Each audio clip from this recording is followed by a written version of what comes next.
आज हम देखेंगे क्लास 10 सब्जेक्ट है मराठी। उसका पोएम नंबर 5 है 2 दिवस। इसके कवि हैं नारायण सुर्वे। तो ये जो फर्स्ट पैराग्राफ है इसमें नारायण सुर्वे जी के बारे में दिया गया है, और ये जो सेकंड पैराग्राफ है इसके अंदर कविता के बारे में दिया गया है कि इस कविता में क्या बताया गया है। तो मैं डायरेक्टली सेकंड पैराग्राफ से ही शुरुआत कर रही हूँ। तो क्या दिया है, या कवितेतून 2 दिवस वाट पाहण्यात गेले 2 दिखात गेले। यानी ये जो कविता है 2 दिवस इसका नाम है। तो इस कविता में कवि कहते हैं कि उनके 2 दिन वाट पाहण्यात, वाट यानी राह देखने में गए और 2 दिन दुख में चले गए। असे जीवनाचे वास्तव चित्र रेखताना। तो ये बता रहे हैं कि ऐसा जीवन यानी लाइफ का जो ट्रुथ है उसको बताते हुए लेखक क्या कह रहे हैं, भाकरीचा चंद्र सोहळ्यात जिंदगी बर्बाद झाली।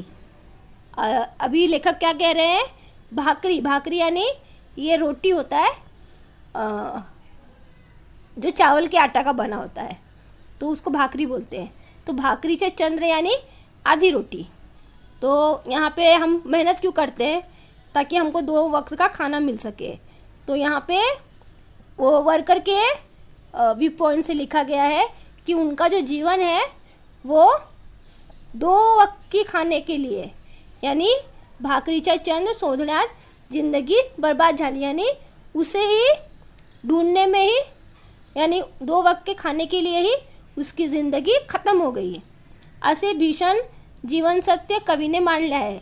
ऐसा भीषण यानी भयंकर जो जीवन का सत्य है, लाइफ का जो ट्रुथ है, इस कविता के जरिए कवि ने दिया है। पण हे सत्य मांडताना जगाच्या या शाळेत दुःख पचवून जगण्याची शिकवण आपल्याला मिळायचे हे सूचित करतात। लेकिन यहाँ पे क्या बोला है कि ये जो सत्य बता रहे हैं कि 2 वक्त के खाने के लिए पूरी ज़िंदगी बर्बाद हो गई, लेकिन यहाँ पे कवि कह रहे हैं कि जब वो ये सत्य बता रहे हैं तो बोल रहे हैं कि जगाच्या या शाळेत, यानी जो वर्ल्ड का जो पाठशाला है, यानी जो स्कूल है, यहाँ पे दुख पचवून यानी दुख झेल कर जिंदा रहने, जगण्याची यानी जिंदा रहने की शिकवण, यानी दुख झेल के कैसे जिंदा रहना है, ये भी हमें इस दुनिया में सीखने को मिलता है। तो ऐसा यहाँ पे सूचित करता है, यानी ऐसा कवि बताने की कोशिश कर रहे हैं। तो समझ गए आप। तो अभी हम पोइट्री शुरू करते हैं। 2 दिवस वाट पाहण्यात गेले 2 दुखात गेले। यहाँ पर जो राइटर है नारायण सुर्वे, वो कामगार की दृष्टि से यानी एक मजदूर की दृष्टि से बोल रहे हैं कि उसके 2 दिन वाट पाहण्यात यानी राह देखने में निकल गए। किसकी राह देखने में, कि अच्छे दिन कब आएंगे, और 2 दिन उसके दुख में चले गए। समझे। अब वो आगे बोलते हैं, हिशोब करतो आहे किती राहिले डोईवर उन्हाले। अभी उसके जो 2 दिन हैं वो दुख में तो जा ही रहे हैं, और बाकी का जो 2 दिन है वो इस इंतज़ार में जा रहे हैं कि अच्छे दिन कब आएंगे, यानी ये 2 दिन भी उसके दुख में ही जा रहे हैं। अब वो हिसाब कर रहा है किती राहिले, जब कितना रह गया है। डोईवर यानी सर के ऊपर, डोक्यावर, सर के ऊपर उन्हाले का मतलब धूप होता है, लेकिन यहाँ पे धूप से मतलब है दुख, दर्द, कष्ट। इससे मतलब है कि अभी उसके जो सर पर अभी कितना दुख उसे देखना बाकी है, वो इस चीज़ का हिसाब कर रहा है। सैकड़ों वेळा चंद्र आला तारे फुल्ले रात धुंद झाली। अभी राइटर बोल रहे हैं कि सैकड़ों वेळा चंद्र आला, यानी सैकड़ों वेळा यानी 100 टाइम्स, यानी बहुत बार चंद्र आया यानी चांद आया। तारे फुल्ले यानी तारे भी चमके। रात धुंद झाली, और रात अंधकार भी हो गई। धुंद का मतलब होता है अंधकार। तो यहाँ पे ये कहने का मतलब है कि चंद्र आला यानी उसकी ज़िंदगी में खुशी भी आई, बाहर भी आई। समझे। लेकिन क्या हुआ, वो उसका आनंद नहीं ले पाया। क्यों? क्योंकि वो इतना गरीब है कि भाकरीच्या चंद सोडण्यात जिंदगी बर्बाद झाली। यानी वो इतना गरीब है कि सिर्फ रोटी भाकरी यानी रोटी का चंद्र बोले तो आधी रोटी की तलाश में उसकी ज़िंदगी बर्बाद हो गई। यानी उसकी पूरी ज़िंदगी सिर्फ रोटी, 2 वक्त की रोटी जुटाने में ही ख़त्म होती जा रही है। यहाँ पे राइटर के कहने का मतलब ये है कि उसके 2 दिन तो दुख में जा ही रहे हैं और 2 दिन में वो सोच रहा है कि शायद अच्छे दिन आएंगे, और वो हिसाब कर रहा है कि अभी कितने दिन और है, और ये छोटी छोटी खुशियाँ हैं उसकी ज़िंदगी में आ रही है, लेकिन वो उसका आनंद नहीं ले पा रहा है। क्यों? क्योंकि वो इतना गरीब है कि उसकी पूरी ज़िंदगी सिर्फ रोटी की तलाश में ही बर्बाद हो जा रही है। ठीक है, आगे बढ़। हे हात माझे सर्वस्व, दरिद्राकडे गहाणच राहिले। सर्वस्व का मतलब होता है एवरीथिंग, सब कुछ। दारिद्र्य का मतलब होता है गरीब, और गहाणच का मतलब होता है गिरवी रखते ना, बंधक रखना या गिरवी रखना, वो। तो अभी यहाँ पे राइटर कह रहे हैं कि हे हाथ माझे सर्वस्व, मतलब कि राइटर कह रहे हैं कि जो मेरे हाथ है वो मेरा सब कुछ है, और मैं अपने इस हाथ से किसी की मदद भी करना चाहता हूँ, यानी अपने आस पड़ोस के लोगों की, लेकिन मैं कर नहीं पा रहा हूँ। क्यों? क्योंकि जो उसके हाथ है वो दारिद्र्याकडे गहाणच राहिले, यानी गरीबी के हाथों गिरवी हो गए हैं। समझे? गरीबी के नीचे गिरवी है, यानी गरीबी के कारण वो किसी की मदद नहीं कर पा रहा है। तो इसलिए यहाँ पर लिखा है कि उसके जो हाथ है वो गरीबी के कारण गिरवी रख दिए गए हैं। समझे? कधी माना उंचावलेले, कधी कलम झालेले पाहिले। और ऐसा नहीं था कि उसने कभी किसी की मदद नहीं की। वो कह रहे हैं कि कभी माना ऊंचा, माना का मतलब होता है सर।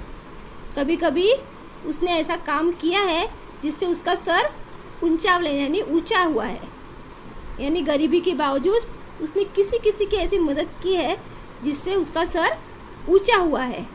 और कभी कलम झालीले पाहे, और वही सर कभी कभी किसी की मदद न करने के कारण कलम का मतलब होता है कट जाना, उसी सर को मैंने कटते हुए भी देखा है। कटते हुए देने का मतलब है कि उसने चाहा था कि वो उसकी मदद करे, लेकिन वह उसकी मदद नहीं कर पाया। क्यों? गरीबी के कारण, और सामने वाला बर्बाद हो गया। समझे? तो उसको ऐसा लगा कि मानो मेरा सर कलम हो गया है। समझे? हर घडी अश्रू वाढविले नाहीत, पण असेही क्षण आले तेव्हा अश्रूच मित्र होऊन सहायास धावून आले। अभी यहाँ पे बोल रहे हैं कि हर घड़ी अश्रू वाढविले का मतलब होता है कि आंसू नहीं बहाना, सूखना बोलते हैं। वाढविले का मतलब होता है सूखना, लेकिन यहाँ पे आप ऐसा समझो कि हर वक्त उसकी ज़िंदगी में जो दुख आता था तो उसने हर वक्त अपने आंसू नहीं बहाए। ऐसा उसने मतलब जब भी कोई दुख कष्ट आया तो उसने डटकर उसका सामना भी किया, यानी हर वक्त वो रोते हुए नहीं बैठा। पण ऐसे ही क्षण आले, लेकिन ऐसा भी टाइम आया तेव्हा अश्रूच मित्र होऊन सहायास धावून आले, यानी ऐसा भी टाइम आया कि दुख इतना ज़्यादा हो गया कि मेरे आँख से आंसू बहने लगे, और मैंने वो दुख को हल्का करने के लिए अपने आंसू से रो के उस दुख को हल्का किया। तो मुझे ऐसा लगा कि जो मेरे आंसू है क्या है, वो मेरे मित्र होके, यानी मेरे मित्र बनके मेरी सहायता के लिए वो भाग के आए हैं। धावून आले यानी भाग के आए हैं। समझे? तो यहाँ पे राइटर बोल रहे हैं कि मेरे हाथ मेरे सब कुछ है, लेकिन मैं दूसरों की मदद नहीं कर पा रहा हूँ।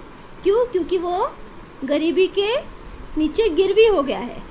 वो गिरवी हो गया है मेरा हाथ, यानी अपने काम से हटकर, अपनी गरीबी से हटकर मैं किसी की मदद नहीं कर पा रहा हूँ।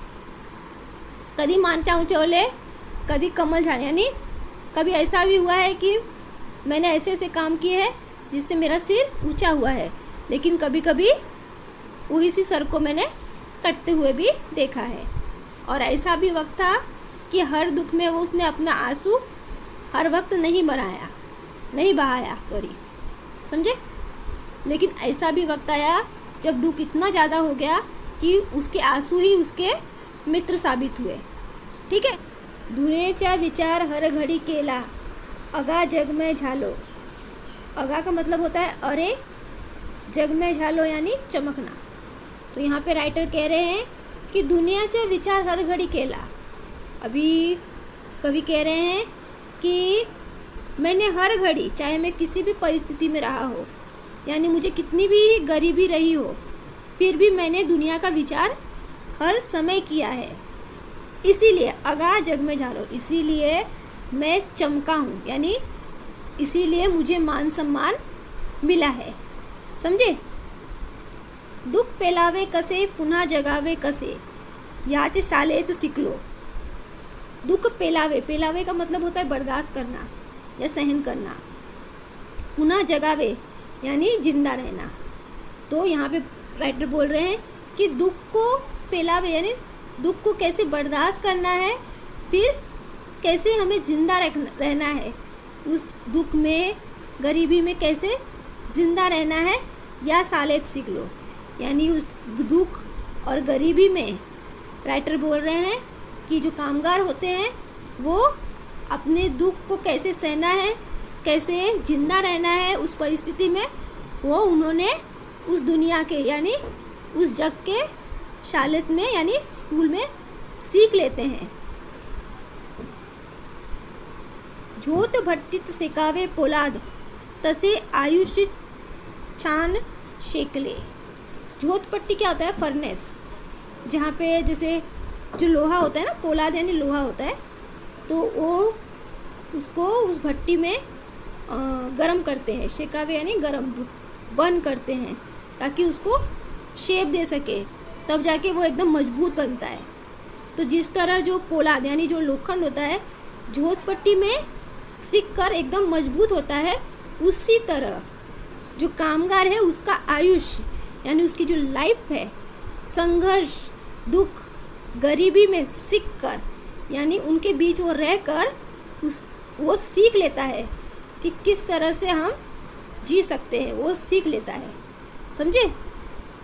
यानी जिस तरह लोहा झोत पट्टी में सिक कर मजबूत होता है, उसी तरह ये जो कामगार श्रमिक मजदूर होते हैं वो दुख, दरिद्र, गरीबी में क्या होते हैं? सिक कर यानी उनके बीच रहकर मजबूत हो जाते हैं। समझे। फिर आगे राइटर वही बोल रहे हैं, 2 दिवस वाद पाहण्यात गेले, 2 दुखात गेले। यानी 2 दिन दुख में तो जा ही रहा है और 2 दिन इसलिए जा रहे हैं कि अच्छे दिन कब आएंगे। तो ये पोयम यहाँ पे ही ख़त्म होती है।